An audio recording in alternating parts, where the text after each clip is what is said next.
Ketahanan pangan menjadi isu yang krusial dan penting di tengah-tengah masyarakat. Berdasarkan amanat dari Undang-Undang Nomor 18 Tahun 2012, bahwa ketahanan pangan merupakan kebutuhan dan pemenuhan untuk gizi dan juga masyarakat demi mensejahterakan masyarakat yang ada di Indonesia. Untuk itu, saya sudah bersama dengan Kepala Dinas Ketahanan Pangan Kabupaten Pesawaran, yaitu Bapak Awaludin Sarjana Ekonomi Magister Manajemen. Baik, untuk itu kita langsung saja menyapa. Selamat pagi Pak Awaludin. Selamat pagi Mas. Baik Pak, saya manggilnya Pak Awal aja berarti Pak ya? Pak Awal saja. Bagaimana kabarnya Pak hari ini? Alhamdulillah sehat. Alhamdulillah sehat, sangat cerah sekali Pak hari ini. Alhamdulillah. Apa nih Pak rahasia supaya tetap fit nih pagi-pagi seperti ini Pak? Kita yang pertama harus bersyukur, itu yang lebih penting. Jadi nikmati aja dan juga jangan lupa sering olahraga. Walaupun sedikit ya tetap berolahraga supaya kita lebih fit lah badannya, seperti itu Mas Abis. Benar banget. Berarti teman-teman semua pemirsa Iya. Saburai Talks harus tetap rajin berolahraga nih supaya Iya. bisa fit nih kayak Pak Awal ini ya Pak. Iya. Baik Pak, kita langsung ngobrol-ngobrol aja nih Pak. Iya, siap. Jadi berkaitan dengan Dinas Ketahanan Pangan. Iya. Mungkin teman-teman semua dan pemirsa Saburai Talks dan mungkin masyarakat Kabupaten Pesawaran juga ada yang masih bertanya-tanya. Iya. Sebenarnya tugas fungsi dari Dinas Ketahanan Pangan ini apa sih Pak? Boleh diceritakan Pak? Baik, jadi kita cukup tahu bahwa Dinas Ketahanan Pangan ini mempunyai tugas dan fungsi. Tadi Mas Hafiz sudah sudah menyampaikan bahwa di Undang-Undang Nomor 18 Tahun 2012 bahwa pangan itu merupakan kebutuhan dasar manusia ya, yang harus terpenuhi setiap saat. Ini yang lebih penting. Nah, untuk itu Dinas Ketahanan Pangan ini mempunyai tugas bagaimana untuk menjaga stabilitas ketahanan pangan, khususnya tentang ketersediaan. Nah, ketersediaan pangan ini memang tidak bisa kita abaikan. Ini selalu kita monitoring ya. Karena fungsi kita jelas untuk menjaga ketersediaan pangan kita, keterjangkauan pangan kita, stabilitas harga pangan kita. Nah, kita harus banyak membina kelompok-kelompok, kemudian sentra-sentra pertanian pangan yang ada di lapangan. Salah satu contoh di Kabupaten Pesawaran ya, kita sudah melakukan bagaimana kita membina kelompok wanita tani, kelompok pertanian, kelompok gabungan pertanian.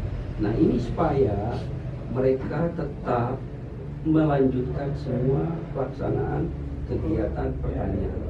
Kenapa? Karena itu menjaga ketahanan pangan. Apalagi ketahanan pangan ini merupakan suatu unsur yang harus terpenuhi ya. Yang harus terpenuhi bahwa kebutuhan ini mulai dari negara sampai perorangan, baik secara jumlah maupun secara mutu. Nah, ini agar tercipta ketahanan pangan ini secara berkelanjutan. Nah, karena seperti itu. Kenapa? Karena pangan ini ya setiap saat kalau kita nggak menyediakan pangan, bagaimana kita ini? Jadi memang tugas pokok kita sudah jelas berdasarkan Undang-Undang Nomor 18 Tahun 2012 itu tentang pangan tadi, yang harus mau tidak mau pangan harus terpenuhi untuk kebutuhan dasar manusia setiap saat, baik jumlah, mutu maupun terhadap kejangkauannya. Barangkali itu Mas Hafiz. Ya. Jadi ibu-ibu semua mungkin di rumah nih yang sayurannya, semua tanaman pangannya aman nih berkat teman-teman dari Dinas Ketahanan Pangan ya Pak. Sama-sama.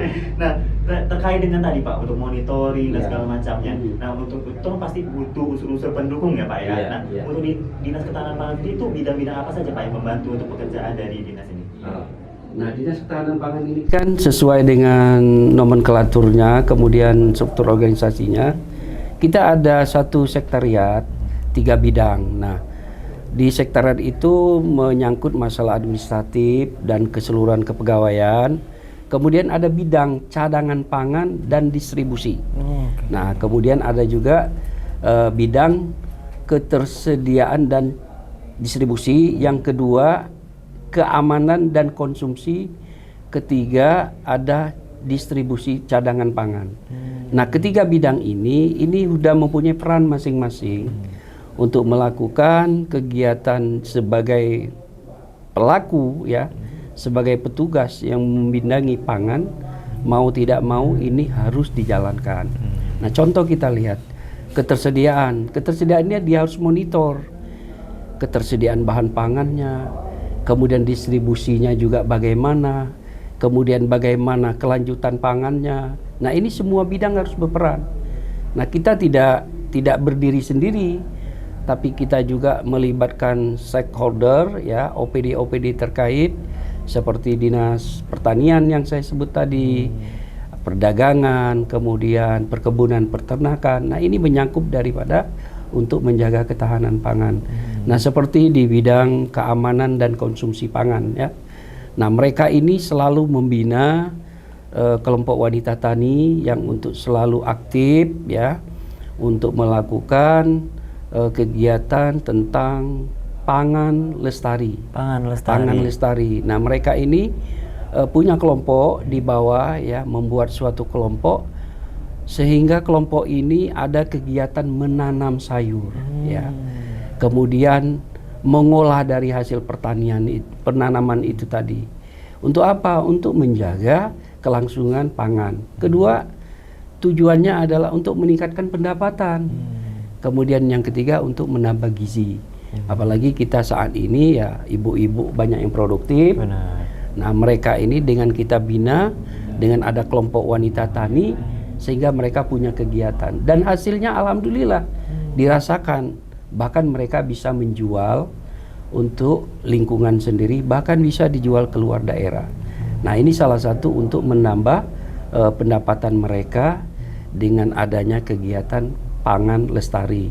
Jadi pangan lestari ini salah satu ibu-ibu yang ada di wilayah, ya, yang punya lahan tadinya tidak produktif menjadi produktif. Nah, ini yang selalu kita bina. Nah, kemudian dari bidang cadangan pangan juga melihat bagaimana cadangan pangan yang mereka punya. Nah, ini juga tetap dimonitor, ya. Kemudian juga seperti apa hasil daripada pasca panen, itu juga akan dimonitor. Itu yang saya bilang tadi, kadang-kadang kelompok wanita tani ini dengan hasil pertaniannya, dengan hasil tanamannya itu diolah, bahkan bisa dijual sehingga menambah pendapatan mereka. Dan ada kepengurusan kelompok wanita tani ini. Jadi mereka selalu mengadakan pertemuan, kemudian rapat untuk membahas daripada kegiatan kelompok wanita tani. Itu salah satunya, Mas Hafiz. Nah, ketersediaan juga itu tadi yang saya bilang, menyiapkan tempat-tempatnya, lumbung-lumbungnya, ya kan. Nah, ini untuk apa? Untuk menjaga stok pangan kita juga, barangkali itu. Baik, berarti program-program dari Dinas Ketahanan Pangan ini sudah sangat inklusif, ya, melangkul juga ibu-ibu gitu ya. Iya. Berarti sekarang ibu-ibu juga bisa produktif nih dari rumah. Tadi programnya Tani Lestari, ya, Pak? Pangan Lestari. Pangan Lestari. P2L. Baik. Nah, lalu Pak, kita bahas tentang ibu-ibu nih, Pak. Nah, kemarin kan sempat viral banget masalah minyak goreng sih, Pak, sebetulnya, ya. Nah, tapi kan ini kan juga ada multiplier effect yang juga mengancam ketersediaan dari pangan nih, Pak, ya. Nah, bagaimana nih, Pak, tanggapan Bapak terkait dengan isu ini, Pak? Masalah minyak goreng, ya, salah satu, ya, isu ini tadi, ya. Saya kira begini, ya, bahwa isu-isu ini ya wajar-wajar saja terjadi, tetapi pemerintah daerah selalu mengantisipasi itu.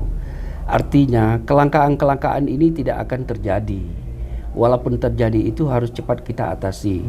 Nah, upaya kita, ya, pemerintah itu adanya koordinasi dengan pihak terkait. Nah, kita seperti Bulog, ya. Bulog ini mempunyai bar stok yang cukup banyak.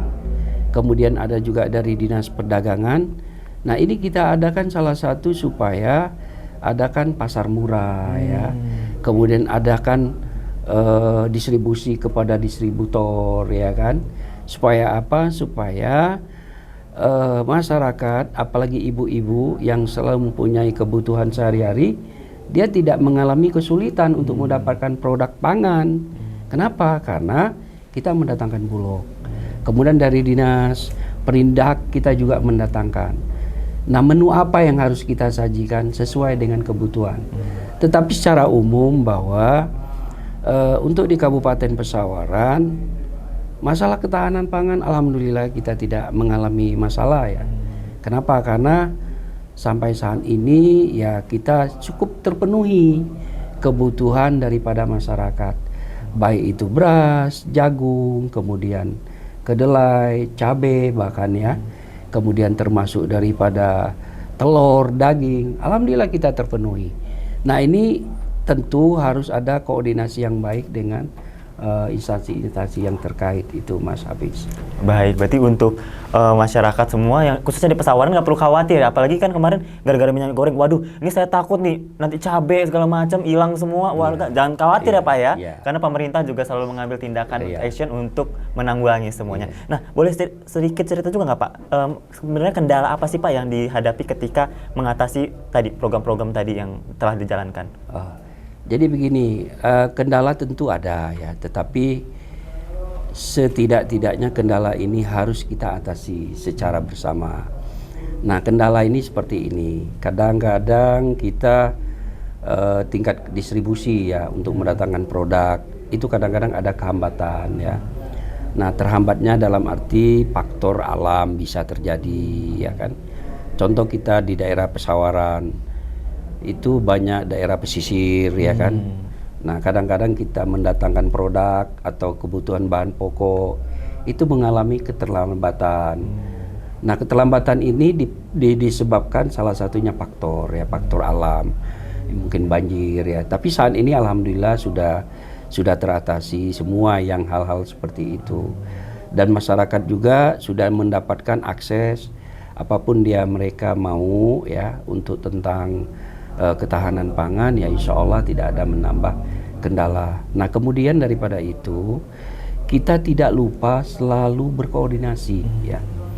Kenapa? Karena koordinasi ini sangat penting. Dan di Kabupaten Pesawaran mempunyai Satgas Pangan, Satuan Tugas Ketahanan Pangan ya. Nah, Satuan Tugas Ketahanan Pangan ini dibentuk berdasarkan SK Pak Bupati ya. Nah, terdiri dari beberapa OPD yang menangani masalah ketahanan pangan. Yang pertama saya uraikan tadi untuk monitoring ketersediaan, monitoring distribusi, monitoring ke harga. Kemudian juga kita melihat jangan sampai ada oknum-oknum yang mencoba-coba ya menghambat daripada distribusi. Nah, ini salah satu upaya untuk mengatasi masalah-masalah yang ada di lapangan. Dan kita juga selalu sidak ya. Nah, sidak pasar-pasar yang ada di wilayah Kabupaten Pesawaran. Seperti kita lihat ya di Tataan, ada di Padang Cermin. Nah, Satuan Tugas Ketahanan Pangan ini ya melakukan sidak agar tidak terjadi kelangkaan bahan pangan, agar tidak jadi lonjakan harga, agar tidak jadi oknum melakukan penimbunan bahan pangan. Nah, ini yang harus kami jalankan supaya tidak ada hambatan tentang masalah pangan itu tadi. Nah, kemudian kendala ya itu tadi saya bilang, kendala itu pasti ada ya. Kenapa? Karena yang namanya juga faktor alam itu yang lebih banyak dominan ya. Untuk pengiriman barang kadang-kadang dari sekian hari menjadi 2 hari. Itu siapapun itu pasti mengalami itu ya. Nah, mudah-mudahan ini tidak akan terjadi lagi itu, Mas Hafiz. Baik, untuk itu masyarakat nggak perlu khawatir ya, pemerintah sudah sangat kolaboratif sekali nih untuk bisa menghasilkan dan menjaga kualitas dan mutu juga untuk tanaman pangan. Itu pasti ada mengalami kelangkaan, lonjakan harga, kemudian keterjangkauan, ini pasti ada. Maka dibentuklah